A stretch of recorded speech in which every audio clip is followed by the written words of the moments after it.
নবী আমার দেখতেন যে মা আয়েশা উনি আপনারা কি করতেন বাবাজি, রুটি হচ্ছে, ঘুমিয়ে গেছেন। আল্লাহ নবী আমার কোলে করে তুলে নিয়ে মা আয়েশাকে নবী আমার শুইয়ে দিতেন এবং নবীজি নিজে হাতে নবী আমার রুটি তৈরি করতেন, চুলোয় জাল নবী আমার দিতেন, তরকারি কুটে কুটে নবী আমার দিতেন। বাবাজি আমরা তো আপনার পিকআপ নিয়ে নিব, আমার তো আপনার ঝামেলা সৃষ্টি হয়ে যাবে, হবে না? যদি আমার বিবি আপনার বিবি ঘুমিয়ে যায় রান্না করতে করতে ঝামেলা আরম্ভ হবে না? হয়ে যাবে। কিন্তু বাবাজি আমার কারণ আমাদের ভিতরে বাবা ধৈর্য নাই, সবুর নাই, আছে বাবাজি নাই। একদিন মা আয়েশা আল্লাহ নবীর জন্য সর্বপ্রথম খাবার বানিয়েছিলেন। কি করেছিলেন? খাবার বানিয়েছিলেন। কিন্তু সুবহানাল্লাহ আল্লাহ নবীর অপেক্ষায় আছেন নবীজি কখন আসবেন। কিন্তু মুসলমান বাবারা হযরতে মা আয়েশা রাদিয়াল্লাহু তাআলা আনহা আল্লাহ নবীর জন্য জীবনের প্রথম খাবার রান্না করলেন। কিন্তু বিরাদার আল্লাহ নবীর অপেক্ষায় রয়েছেন আল্লাহ নবী কখন বাড়ি আসবেন। ওই সুবহানে আল্লাহর নবী আমার যেমন বাড়ি আসা, আল্লাহর নবীকে বলছেন ইয়া রাসূলুল্লাহ, ইয়া হাবিবাল্লাহ নবী গো, বলে আমি আয়েশা আপনার জন্য খাবার রান্না করলাম, বলে আপনি হাত মুখ ধুয়ে নেন, আমি খাবারটা নিয়ে আসছি। কিন্তু মুসলমান বাবাজি আল্লাহর নবী আমার হাত মুখ ধুয়ে এলেন, হাত ধুয়ে খাবার খাওয়া আল্লাহর নবীর সুন্নাত। কার সুন্নাত বলে? হাত ধুয়ে খাবার খাওয়া নবীর সুন্নাত, বিসমিল্লাহ দিয়ে খাবারও শুরু করা নবীর সুন্নাত।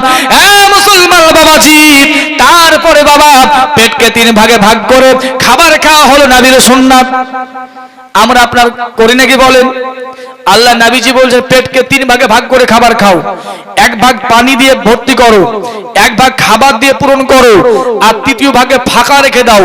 আমরা পরের পেলাম একবার টুটি অবধি খেয়ে নিলাম, গলা অবধি খেয়ে নিলাম, আর গলা অবধি খাওয়ার পরে আমাদের গ্যাস অম্বল হয়ে যায়, বদহজমি হয়ে যায়, বাবা যে আপনার বমি হয়ে যায়।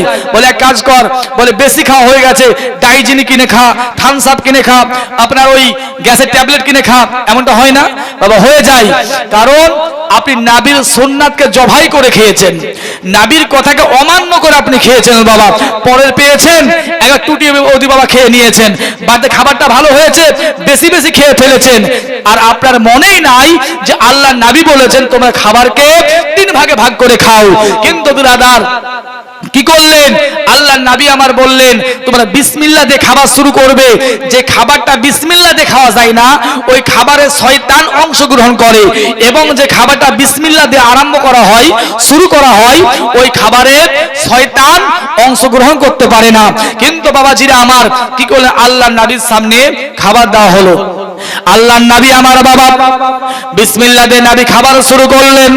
বিরাদার আল্লাহ নবীকে মা আয়েশা রাদিয়াল্লাহু তাআলা আনহা ওই সুমাতে আল্লাহ নবীকে বলছেন ইয়া রাসূলুল্লাহ, ইয়া হাবিবাল্লাহ নবী গো, আপনি বলুন আমি আয়েশা রান্না কেমন হয়েছে, আপনি বলুন রান্না কেমন হয়েছে। নবীজি বলছেন আয়েশা তোমার রান্না বড়ই ভালো হয়েছে, তোমার রান্না বড়ই ভালো হয়েছে। মা আয়েশা আনন্দিত হয়ে গেলেন বাবা। আল্লাহ নবীজি বলছেন, বলে আয়েশা আর কোনো খাবার আছে নাকি বলো। বলে ইয়া রাসূলুল্লাহ, ইয়া হাবিবাল্লাহ নবী গো, আমার জীবনের প্রথম রান্না কেমন হবে না হবে সামান্য পরিমাণে দিয়েছিলাম, আসছি বলে মা আয়েশা রান্নার ঘরে চলে গেলেন। বাবা আপনারা কিচেনে চলে গেলেন, বাবাজি হেসাল ঘরে গেলেন। কিন্তু বিরাদার আপনারা বলুন বাবা, যদি বিবি রান্নার প্রশংসা করা হয় তো আপনার বিবি খুশি হয় না? হয় না? হয় না? যদি বিবি রান্নার প্রশংসা করা হয় যে তোমার মতো রান্না কারো নাই, যদি একটু বাবাজি রান্নার প্রশংসা করা হয়, বিবির হাতখানি একটু চুমো দেওয়া হয়, হাতের এই সাইডে বাবাজি বিবির হাতে চুমো দেওয়া নবীর সুন্নাত। কার সুন্নাত? স্ত্রী হাতে চুমো দেওয়া নবীর সুন্নাত, বিবির কপালে চুমা দেওয়া নবীর সুন্নাত, এবং বিবির রান্নার প্রশংসা করা নবীর সুন্নাত। বাবাজিরা আমার এগুলো তো আমাদের মধ্যে নাই, আছে বাবাজি? নাই। আমরা বিরক্ত বোধ করি যদি আপনার বিবি ফোন করে, আপনি বাজারে আছেন, আমি বাজারে আছি, জিয়াগঞ্জের বাজারে, যে বিবি ফোন করে তা মনে হয় যে আজরাইল মনে হয় ফোন করছে, বিরক্ত হয়ে যায়। রাখ রাখ ফোন রাখ, কি হলো, কি বলছিস, মানে আপনার কোনো আপনার আমরা শুনবোই না নাকি? তো বিবির ফোন দেখলে পরে আমাদেরকে আপনার আজরাইলের মতো ভয় লাগে। বলে কেন ফোন করছে? খুব বেশি কথা হলে 1 মিনিট, 2 মিনিট, 1.5 মিনিট, 3 মিনিট। আর যদি বাবাজি আপনার ওই বান্ধবী সেই বান্ধবী ফোন করে ঘন্টার পরে ঘন্টা ফোন আপনার চলে যায়, কোনো অসুবিধা হয় না। হয় ফোনকে আমরা বাবা গরম করে ছেড়ে দিই, তাই কি না? চার্জকে আমরা ফুরিয়ে ছেড়ে দিই। বান্ধবী আপনার ফোন করেছে, অমুক একটা মেয়ে ফোন করেছে, অমুক ভাবি আপনার ফোন করেছে, বাবাজিরা অমুক চাস্ত বহিনা আমার ফোন করেছে, ঘন্টার পরে ঘন্টা ফোন চলবে, কোনো অসুবিধা নাই। আর বিবি যদি ফোন করে, যে আপনার ওয়াইফ যদি ফোন করে, আপনার স্ত্রী যদি ফোন করে, আজরাইলের মতো ভয় লাগে, বলে ফোন কেন করছে বাবা, ধমকে টমকে আপনার ফোনটা কেটে দিই না বাবা। আগেই বলেছি বাস্তব কথা আছে, কিছু বাবাজি বলে যাবো। বাবাজিরা আমার, তো ব্রাদার ইসলাম, আমাদের এমনটা ভয় লাগে বাবাজি। তো সুবহানাল্লাহ বলতেছিলাম বাবা, তো আমরা কি করি, যদি আপনার বিবির রান্নার প্রশংসা করা হয় তো বিবি আনন্দিত হয়। আর আপনাকে যদি জিজ্ঞাসা করে, হাই গো আব্দুর রহমানের আব্বা, হাই গো সাগিরার আব্বা, হাই গো কাবিরের আব্বা, আপনি বলেন তো রান্না কেমন হয়েছে? যদি আপনি বলেন তোর চেয়ে আমার বড় ভাবি রান্না ভালো, তোর চেয়ে আমার মায়ের রান্না ভালো, আমরা কি বলবে? ওর রান্না থাও খেতে হবে না, তোর ভাবির খাওগা, তোর মায়ের খাওগা, বলবে না রে? হ্যাঁ বলবে না? বলবে বাবাজিরা আমার। আর যদি বিবির রান্নার প্রশংসা করা হয় তো বিবি আপনাকে ভালোবাসবে, আরো সুন্দর করে আবার রান্না করে খাওয়াবে, আরো ভালো করে বাবা রান্না করে খাওয়াবে। বাবাজিরা আমার, বিবি আনন্দিত হয়ে যাবে। তো বাবাজি এই রান্নার প্রশংসা করলে আনন্দিত হয়। আর যদি বাবাজিরা আমার আপনি কোনো দিন আপনার বিবির কাছে আপনি টাকা ধার নেন, তো এই টাকা বাবা জীবনে শোধ হবে না। আমার বিবির কাছে আমি টাকা ধার নিয়েছিলাম, বুঝতে পারলেন? তো আপনার ধার নিয়েছিলাম, দিয়ে দিয়েছি, তো বাবা দিয়ে দেওয়ার পরেও যদি কোনো কারণে একটু ঠুকামুকি হয় তো ঘুরিয়ে সেই কথাই বলবে, আমি টাকা দাও, টাকা দাও, নিয়েছে টাকা দাও। তাহলে তো দিলাম জিরে, তো আপনি 7 বার দিলেও শোধ হবে না, 20 বার দিলেও শোধ হবে না। যখনই ঝামেলা হবে ওই টাকার কথাই বলবে যে টাকা ঘুরে দাও। আপনি যতবার দিবেন, তো বাবাজিরা আমার বিবির কাছে টাকা ধার নিলে পরে বাবা সাবধানে নেবেন, ও টাকা বাবা জীবনে শোধ হবে না, জীবনে শোধ হবে না। বাবাজিরা আমার দেখবেন ঝামেলা হলেই বলে টাকা আমার ঘুরে দাও, টাকাটা আমার দিয়ে দাও। তো বাবাজিরা আমার, তাহলে আল্লাহ নবীকে বলছে, হুজুর জীবনের প্রথম রান্না কেমন হয়েছে না হয়েছে সামান্য দিয়েছিলাম, এই বলে বাবা রান্নার ঘরে চলে গেলেন। কিন্তু মুসলমান বাবাজি, হযরতে মা আয়েশা রাদিয়াল্লাহু তাআলা আনহা রান্নার ঘরে গেলেন বাবা। রান্নার ঘরে যাওয়ার পরে মনে মনে মনে মনে চিন্তা করলেন, আল্লাহ নবী আমার বলেছেন আমার রান্না বড়ই ভালো হয়েছে। এই বলে মা আয়েশা রাদিয়াল্লাহু তাআলা আনহা একটু বাবা খাবারটা মুখে দিয়ে দেখলেন একেবারেই রান্না ভালো হয়নি, তেল ভালো হয়নি, ঝাল ভালো হয়নি, লবণ ভালো হয়নি। চোখ দিয়ে পানি চলে এলো, কান্না করে করে করে করে আল্লাহ নবীর সামনে এলেন। আসার পরে বাবা আল্লাহ নবীকে জড়িয়ে ধরেছেন। যদি আমার বিবি স্বামীকে জড়িয়ে ধরে তো গুনাহ হবে নাকি? গুনাহ হবে? কথা বলেন, গুনাহ হবে? হবে না। কিন্তু মুসলমান বাবাজি, আল্লাহ নবী আমার বললেন বাবা, একজন মহিলা স্বামীর জন্য সাজবে, তো ওই মহিলা বাবা স্বামীর লেগে সাজলে পরে ইবাদতে গণ্য হবে। বিবি আপনার স্বামীর জন্য সাজবে তো ইবাদত হবে, বিবি স্বামীর সামনে হাসবে তো ইবাদত হবে। আর ওই মহিলা যদি কোন একটা পর পুরুষকে বাবা দেখাবার জন্য সাজে তো ওই মহিলা জাহান্নাম হবে। যদি ওই মহিলা বাবা কোন একটা পর পুরুষ বাবা তার সামনে হাসে ওই মহিলার জাহান্নাম হবে, হবে না? হবে। তো নবীজি বলছেন মহিলারা, বিবিরা আপনার সাজবে স্বামীর সামনে, সাজবে সাজুকুজু করবে স্বামীর জন্য, এবং বাবা যাবে যত পারে হাসবে স্বামীর সামনে হাসবে।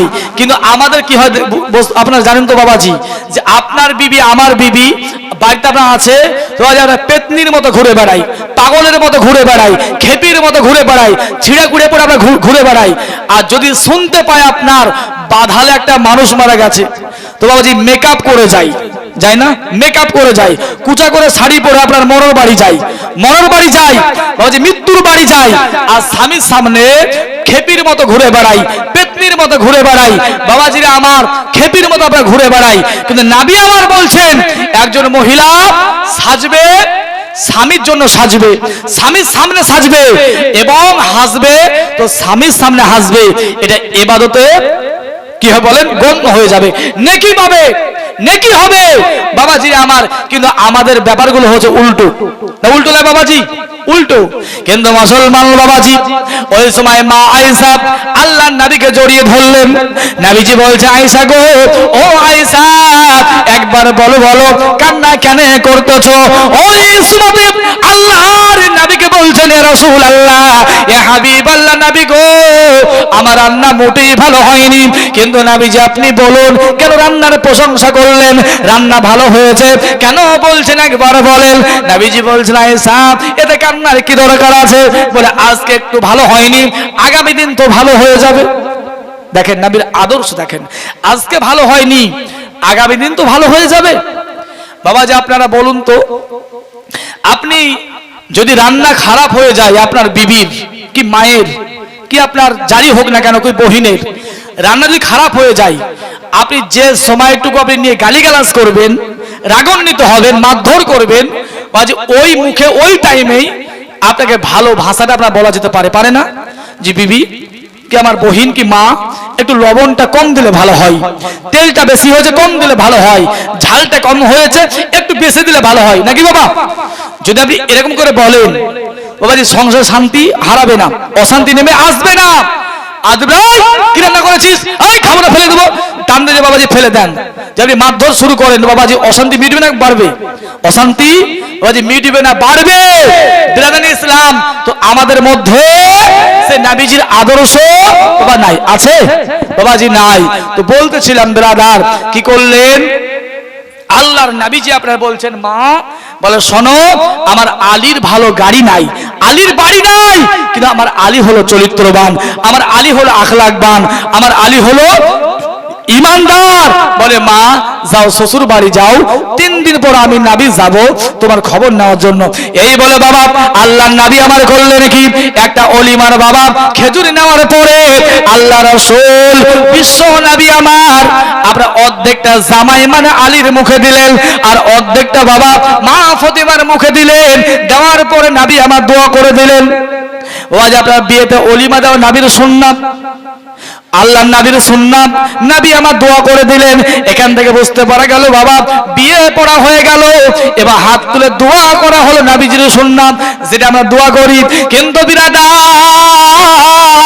এখন তো বাবা নামাজের পরে দোয়া নাই, তো বিয়ের পরে দোয়া কি হবে নাকি?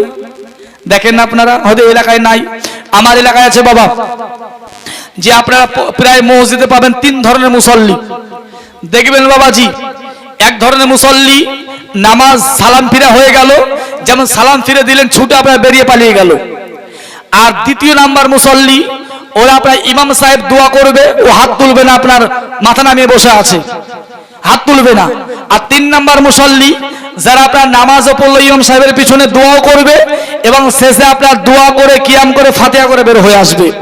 কিন্তু ব্রাদার বর্তমান সময়ে বাবাজি আপনার কিছু আপনার জাহেল গাওয়ার মূর্খ আপনার বের হয়েছে, প্রত্যেকটা গ্রামে গ্রামে আপনার আছে দেখবেন 2 জন 3 জন করে আছে।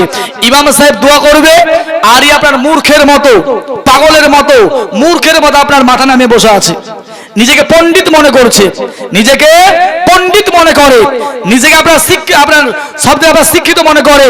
তো ইমাম সাহেব দোয়া করবে নামাজের শেষে, আর আপনার পণ্ডিত আপনার মাথা নামিয়ে নির্লজ্জ বেহায়া আপনার বসে থাকবে। বাবাজিরা আমার প্রত্যেকটা গ্রামে 3 জন 4 জন করে তৈরি হয়েছে, এরকম এরকম নাই আছে বাবাজিরা আমার। কি করলেন, তো আল্লাহর নবী আমার দোয়া করে দিলেন এবং নবীজি অলিমার খেজুর নিয়ে অর্ধেকটা আলীর মুখে দিলেন এবং মা ফাতিমার মুখে দিয়ে নবী আমার দোয়া করে দিয়েছিলেন। তাই আমরা বিয়ে শেষে আমরা আপনার ওই মজলিসে আমরা সবাইকে নিয়ে আমরা দোয়া করি। এবং বিয়ে শেষে আমার এলাকায় আছে 1 গ্লাস শরবত বানিয়ে অর্ধেকটা আপনার জামাইকে পান করানো হয় আর অর্ধেকটা মেয়েকে পান করানো হয়। এদিকে হয়, এদিকে হয়, এটা আমার এলাকায় হয়। কিন্তু মুসলমান বাবাজি আল্লাহর নবী আমার বললেন মা ও ফাতেমা বলে যাও চলে যাও, আমি নবী যাব 3 দিন পরে তোমার খবর নেওয়ার জন্য। এ মুসলমান বাবাজি আল্লাহর নবী আপনার মা ফাতিমা তো জোহরা রাদিয়াল্লাহু তাআলা আনহা চলে গেলেন। কিন্তু বিরাদার একদিন পার হয়ে গেল, দ্বিতীয় দিন পার হয়ে গেল, 3 দিনের দিলে বাবা আল্লাহর নবী আমার গেলেন। যাওয়ার পরে দেখছেন বাবা হযরতে মা ফাতিমা তো জোহরা রাদিয়াল্লাহু তাআলা আনহার মন যেন আপনার ভারী একটু মলিন মলিন ভাব। তো নবীজি বলছেন মা কি হলো? দেখবেন পৃথিবীর কোন বাবা যদি বিটির আপনার মনটা ভারী হয় তো সহ্য করতে পারবে না, পারবে? পারবে না। কারণ আগেই বলছি বাবাজি, মেয়ের সুখ মানে হলো বাবা মায়ের সুখ, আর মেয়ের দুঃখ মানে হলো বাবা মায়ের দুঃখ। বাবাজি যদি মেয়ের ঘরে অশান্তি লাগে, যে শ্বশুর ঘরে অশান্তি হয়, তো বিছানায় শুয়ে বাপ মা আপনার গলা কাটা মুরগির মতো ছটফট করে শান্তি পায় না, যে এত কষ্ট করে বিয়ে দিলে মেয়েটা কপাল খারাপ হয়ে গেল, ভাবে না? ভাবে বাবাজিরা আমার। আর পৃথিবীর প্রত্যেকটি মানুষ বাবাজিরা আমার তিনটি জিনিস, আপনার দুটি জিনিসকে বাবাজি বেশি ভালোবাসে, একটা সম্পদ, একটা হলো সন্তান। আমরা সবাই বেশি ভালোবাসি, বাসি না? তো আমরা সম্পদ আর সন্তান, বেটা বেটি আর সম্পদ আমরা সবাই ভালোবাসি। আর দুটো জিনিস আমরা কেউ পছন্দ করি না। একটা হচ্ছে আপনার বুড়িয়ে যাব, কেউ চাহে যে বুড়িয়ে যায়? চাহে? বলেন চাহে না। বা 60 বছর বয়স হয়েছে, বা যে কলপ করা বন্ধ করে না, কালি করা বন্ধ করে না। ও আপনার ছেলে মানুষ সাজবে, বুঝতে পারলেন, বিহানের বাড়ি যাবে তো চুল দাড়ি কালো করেছে, ওর গাল ঝুলে গেছে আর চামড়া ঝুলে গেছে, ও কালি করা বন্ধ করে না। তো পৃথিবীর কোনো মানুষ চাহে না যে বুড়িয়ে যায়। আর দ্বিতীয় নামা চাইবে না আমি মরে যাই, কেউ চাহে যে মরে যায়? চাইবে না বাবাজিরা আমার। সেদিন আমি পত্রিকা দেখছিলাম, একজন আবার ট্রেনে কেটে আপনার দুই ভাগ হয়ে গেছে, মাথা থেকে এক ভাগ আর এদিকে উপরে এক ভাগ হয়ে গেছে, তবু আপনার বেঁচে আছে। আর বলছে আমাকে ডাক্তার বাড়ি নিয়ে চলো, হসপিটাল নিয়ে চলো, তবু আপনার চেষ্টা করছে আমি বেঁচে যাবো, বাঁচবো, বলে হসপিটাল নিয়ে চলো। তো পৃথিবী আপনার কোনো মানুষ চাই না বুড়িয়ে যায়, আর দ্বিতীয় নামা চাইবে না আমি আপনার মরে যাই। বাবাজিরা আবার চাইবে না কেউ, কিন্তু মুসলমান বাবাজিরা আবার আপনি না চাইলে তো মরতে হবে, হবে না? না হবে? হবে। কারণ বাবাজিরা আমার, আপনার যে ঘন্টা, যদি আপনার এই জালসাতে 3 ঘন্টা বসে থাকেন, যদি আমার 2 ঘন্টা বক্তব্য শুনেন, তো আপনার জীবনের 2 ঘন্টা মূল্যবান সময় অতিবাহিত হয়ে গেল। 2 ঘন্টা মূল্যবান সময় আপনার জীবনের অতিবাহিত হয়ে গেল, চলে গেল। বাবাজিরা আমার, আপনার যে টাইম, যে ঘন্টা, যে মিনিট, যে সেকেন্ডটা পার হচ্ছে, আপনি আস্তে আস্তে আস্তে আস্তে কবরের দিকে ধাবিত হচ্ছেন, কবরের দিকে আগিয়ে যাচ্ছেন। বাবাজিরা আমার, তো এগুলো তো মাথায় থাকে না, থাকে না বাবাজি? দুনিয়া চাই আমরা। কি করলেন বাবাজিরা আমার? আল্লাহর নবী দেখছেন মা ফাতেমার মন খারাপ, কিন্তু মুসলমান বাবাজি, আল্লাহর নবী আমার বলছেন, মা ও ফাতেমা, একবার বলো বলো মা, মন কেন তোমার খারাপ, মন কেন ভারী?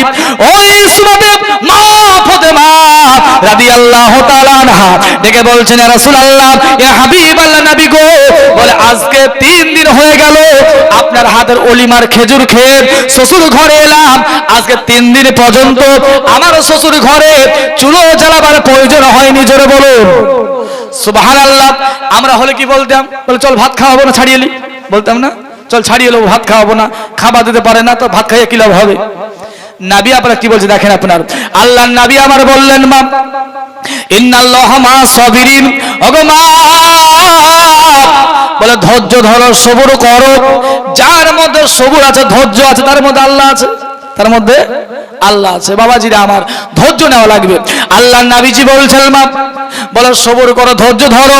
এ ফাতেমা, চিরদিন চিরকাল মা, বলে কারো দুঃখ থাকবে না, কারো কষ্ট থাকবে না। আপনারা বাবাজি আজ থেকে 30 বছর পিছিয়ে যান, এই গুজিস্তা রামপুরে এত সুখ ছিল, ছিল এত পাকা বাড়ি ছিল? 30 বছর আপনি পিছিয়ে আসেন, ছিল এত খাবার ছিল? আজকে আলহামদুলিল্লাহ বাবাজিরা আমার, প্রত্যেকটি বাড়ি বাড়ি গোশত, মাছ, ডিম, নাহলে ভাত হয় না। হয় কি? হয় না। লাগবে ডিম, নাহলে মাছ, নাহলে গোশত থাকবেই। কিন্তু আজ থেকে আপনার 30 বছর পিছিয়ে যান, 40 বছর পিছিয়ে যান, কালায় রুটি এটাও জুটতো না, জুটতো না বাবা, কালায় রুটি। আর আপনার ওই আপনার ভাজা, আপনার ওই যে ধনে পাতা আপনার গুঁড়ো করে বেটে, আপনার ওই মরিচ দিয়ে বেটে, ওটা হলো খাবার। তো খাবার জুটেনি, তো বর্তমানে আপনার কত সুখ আছেন বলেন তো আপনারা? তো আলহামদুলিল্লাহ অনেক শান্তি সুখ আল্লাহ পাক দিয়েছে, দেয়নি? দিয়েছে। তো বাবাজিরা আমার, চিরদিন চিরকাল কারো দুঃখ কষ্ট থাকবে না। আল্লাহর নবী আমার বলছেন, মা গো ও ফাতেমা, বলে চিরদিন চিরকাল দুঃখ থাকে না রে মা। মুসলমান বাবাজি বলো ভাইরা, ও আমার মায়েরা, আল্লাহর নবী আমার বলছেন, মা অধৈর্য হবে না, বলে কোনোদিন মা রাগান্বিত হবে না, অধৈর্য হয়ে মা স্বামীকে উল্টো পাল্টা কথা বলবে না, এমন কথা বলবে না যে কথার কারণে স্বামীর কলিজায় ব্যথা লাগে। আল্লাহর নবী আমার বলছেন, একজন মহিলা নামাজ পড়বে, একজন মহিলা আপনার কোরআন পড়বে, একজন মহিলা বাবাজি রোজা করবে, সব কিছু আপনার করবে, কিন্তু ওই মহিলার চাল চলনে, আচার আচরণে, ওই মহিলার ব্যবহারে, ওই মহিলার কথাবার্তায় যদি স্বামীর কলিজায় ব্যথা লাগে, আল্লাহর কসম বিরাদার ওই মহিলার কোনো ইবাদত আল্লাহর দরবারে গ্রহণযোগ্য হবে না। আল্লাহ হুম্মা সাল্লি আলা মাওলানা মুহাম্মদ।